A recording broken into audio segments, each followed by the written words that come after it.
नमस्कार मित्रों, आज हम आपके साथ विरासत चैनल के माध्यम से मैं आपसे अपने ग्रामीण अंचलों में बिखरी हुई जो क्षेत्रीय संस्कृति है, इतिहास के स्रोत हैं, उनसे आपसे जुड़ने का प्रयास कर रहा हूं। आज हम आपके साथ हैं राजस्थान के पश्चिमी सीमावर्ती जिले बाड़मेर के एक सुदूर अंचल स्थित स्थान पर। आप देख रहे हैं हमारे साथ कुछ यहाँ पर अभिलेख हैं। इन अभिलेखों को देख करके हमें उत्सुकता हुई, क्यों ना ही हम इन अभिलेखों से आपको परिचित कराएं।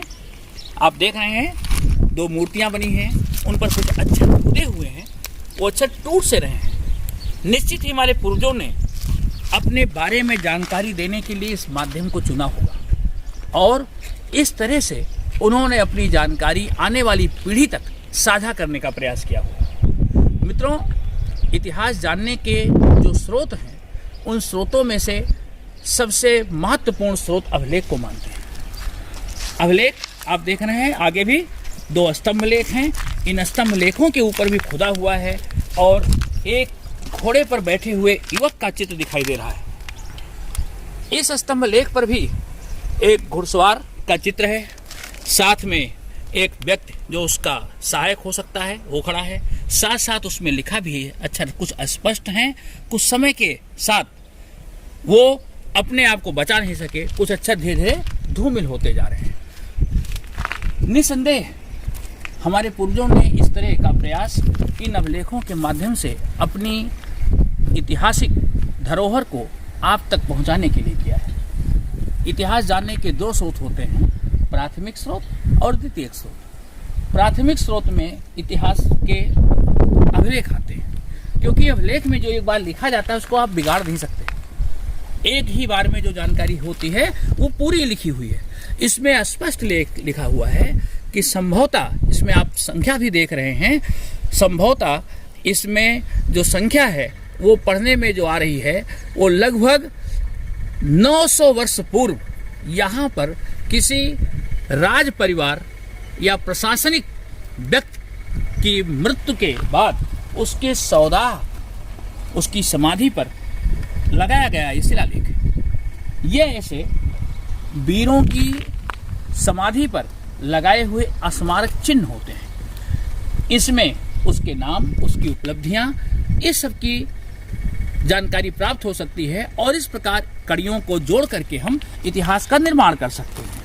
आइए, कुछ और भी ऐसे ऐतिहासिक धरोहर के तत्व यहाँ पर बिखरे हुए हैं और इसीलिए हमें उत्सुकता हुई कि हम क्यों ना आप तक ये सारी जानकारी साझा करें। दो स्तंभ लेख यहाँ और भी मिले। देखिए, प्रकृति ने इसको अपने गोद में ले लिया है। मनुष्य तो इसको संजो नहीं सके, लेकिन प्रकृति ने इसको सुरक्षित करने का प्रयास किया है। संभवतः इसीलिए ये सुरक्षित है। दो स्तंभ लेख और भी हैं, इसको बहुत बारीकी से देखिएगा। एक स्तंभ लेख पर सती चिन्ह है। एक महिला के गोद में एक पुरुष का शव है और ऊपर आप देखेंगे तो यहाँ पर सूर्य और चंद्रमा के चित्र भी हैं। सूर्य और चंद्रमा के चित्र भी दिखाई पड़ते हैं। ये निसंदेह सती चिन्ह है। यह किसी सती महिला की समाधि पर लगाया जाने वाला स्तंभ होता है। तो राजस्थान के इस पश्चिमी क्षेत्र में सती की परंपरा रही है। निसंदेह इनका जो मोटा मोटा समय है वो 700-800 वर्ष पूर्व ये स्थान शमशान का हिस्सा रहा होगा और इस स्थान पर निसंदेह राज परिवार के लोग दफनाए जाते रहे होंगे।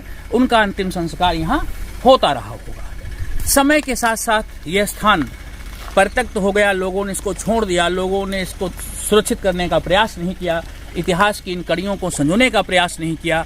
लेकिन हम इनके माध्यम से आप तक ये ऐतिहासिक जानकारी पहुंचाने का प्रयास कर रहे हैं। आपके आसपास भी ऐसी बहुत सी विरासत बिखरी हो सकती है। मित्रों, इतिहास हमारे चारों ओर बिखरा है। आवश्यकता है उनको हमें संजोने की, देखने की।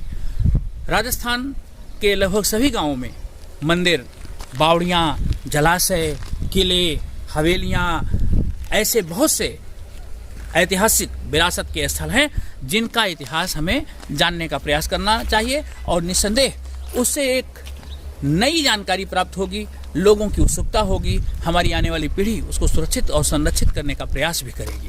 तो इसी क्रम में आज मैंने इन अभिलेखों से आपको परिचय कराया।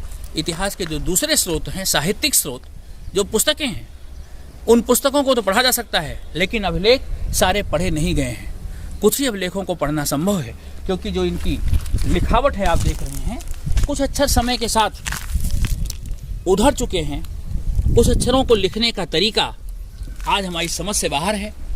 इसलिए इतिहास की इस महत्वपूर्ण विरासत को हम समझ नहीं पाते हैं। और अभिलेख प्रायः जिसके द्वारा लिखवाए गए हैं, उन राजाओं के बारे में, उन महत्वपूर्ण व्यक्तियों के बारे में तो जानकारी देते हैं, लेकिन जन सामान्य की जानकारी वो नहीं दे पाते हैं। ये अभिलेखों की एक सीमा है। फिर भी इतिहास की महत्वपूर्ण कड़ी को जोड़ने का ये प्रयास अभिलेखों के माध्यम से जो किया जा रहा है, निस्संदेह बहुत अच्छा होगा। अगले वीडियो में हम आपसे फिर किसी ऐसी ग्रामीण संस्कृति, ग्रामीण परिवेश में बिखरे हुए इतिहास के तत्वों, महत्वपूर्ण स्मारक, महत्वपूर्ण मंदिर, कोई हमारी जो विरासत की थाती है, उस पर फिर बात करेंगे। धन्यवाद।